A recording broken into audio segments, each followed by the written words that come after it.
एही पारे गंगा ओही पार जमुना, बिचवा में सरजू के धार।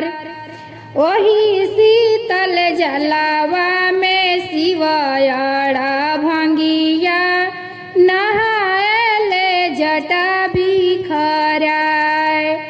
ओही शीतल जलावा में शिवयड़ा भंगिया, नहाएले जटा फहराय।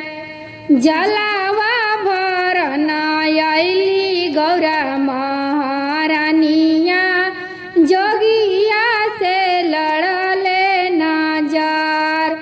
जलावा भरन आइले गौरा महारानिया, जोगिया से लड़े गल नजार। हाथावा पकड़ी भोला जी नियरे बैठवले, पूछे लगले दिलावा के बात।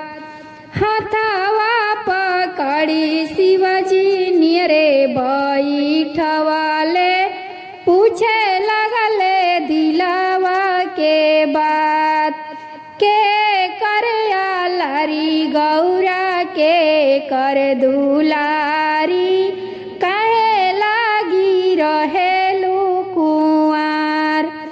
के कर आलारी गौरा के कर दुलारी, काहे लागी रहेलू कुंवार। माई के आलारी हाई बाबा के दुलारी, शिवा लागी रहिला कुंवार।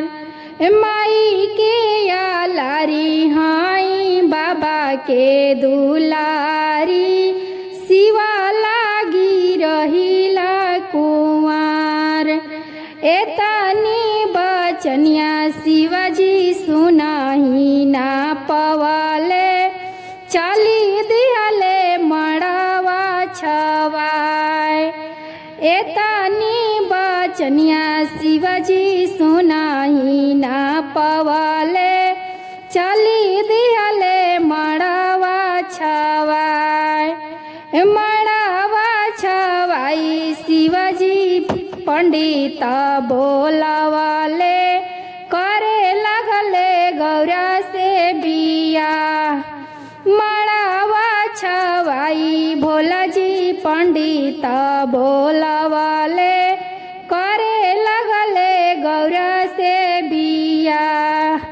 एही पारे गंगा ओही पार जमुना, बिचवा में सरजू के धार।